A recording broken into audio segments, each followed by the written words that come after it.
Hi everyone, I'm Meg with Truvy and welcome back to our YouTube channel where we bring you free English tips and lessons almost every day. Today we are working on something very American. This is focused towards how Americans speak and can help you improve your accent and try and gain more of an American one. Today we are focusing on American slang, words, and phrases. Okay, so first let's start with the definition of slang. What is slang? Slang is a form of language that certain regions or areas in the world use. It's typically informal, but some of it can be formal because it's catered towards a specific region. What we're going to do today is go through a bunch of different slang words and phrases. We'll be doing one for each letter of the alphabet, except for the letter X, because personally I couldn't find anything besides X marks the spot and no one really says that. But going forward, we will be going over 25 different slang phrases, not 26 because of the X. All right, let's start with letter A. For letter A, I chose to ace. This means to pass something or to get a really high score on something. For example, you could say, I aced my test, meaning you got an A or you got a 100%. Letter B is to bomb. This is the opposite of ace. This means to fail an exam or a test or something that you have been studying for. You could say, I went to my basketball game and we bombed it. We did so badly. The whole thing was just a bomb. All right, moving on to letter C, I chose cash. Cash is money. A lot of Americans use the word cash or bucks for money. Just another way to say it, but more common with American speaking English. Letter D. I chose the word dead. This means you're exhausted, you're tired, you just feel you can't do anything more. It's a physical and mental related term. So maybe you had a really long day at work and you got home and you said to your family, guys, I'm dead. I don't want to go out and go to dinner tonight. Why don't we just stay in instead? And that leads us into our slang phrase for letter E, eat out. This means to go out to eat. A lot of Americans say this when they're about to go to dinner. Instead of saying, let's go to dinner or let's go to lunch or breakfast, we just say, let's eat out. Now, moving on to letter F, I chose FYI. This means for your information. This is an abbreviation, but it's also considered American English slang. FYI can be used in common speaking or a lot of the times in texting. One way you can say FYI is maybe you text someone, FYI, your ex-boyfriend's here, you might not want to come to this party. Or FYI, I made dinner, it's in the fridge. It just means for your information. All right, letter G. I chose giving the cold shoulder. This means to ignore someone. When you give someone the cold shoulder, you're kind of not talking to them. Maybe you're not looking at them. You could be walking right past them and ignoring them. You're giving them the cold shoulder. Letter H, I chose hit the road. This is one of my favorites because growing up, my mom used to always say it and it just reminds me of my childhood. To hit the road means you get in the car and you drive. You could be going 5 minutes down the road to maybe breakfast, to go out to eat, or you could be going on a very long road trip. But either way, before you get out the door, my mom would always say, all right, guys, let's hit the road. Now for letter I chose I feel you.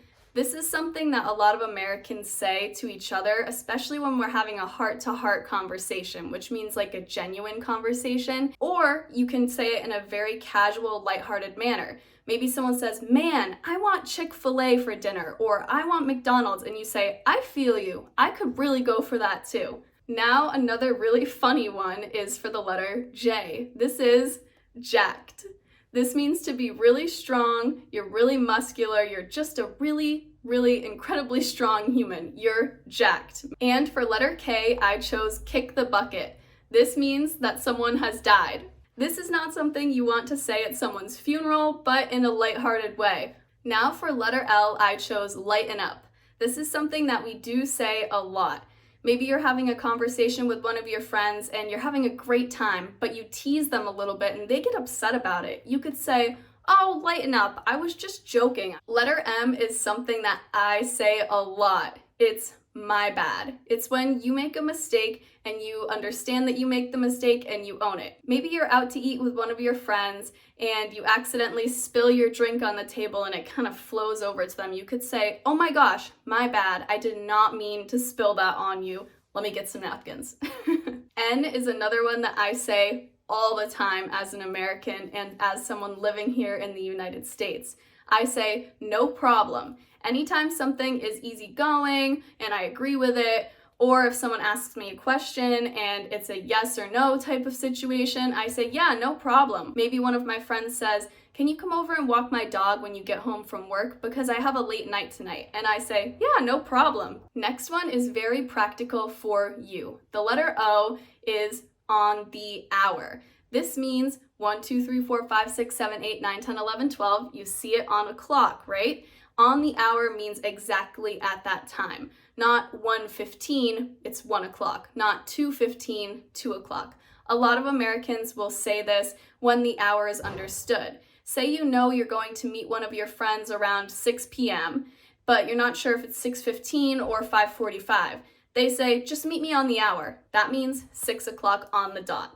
The next one I chose is a piece of cake. That means something is easy. It's a piece of cake when you study for an exam and then you finally take it and you get an A. The exam itself was a piece of cake. For Q, I chose quality time. This is when you spend time with another person that is, well, of quality. Quality time is when you aren't sitting on your phone together, you're maybe doing an activity together, or maybe just going to grab something to eat or get coffee. Quality time is when you're having good conversation as well. You're interested in the other person. To spend quality time is a very important thing in American culture. The next one for R is recap.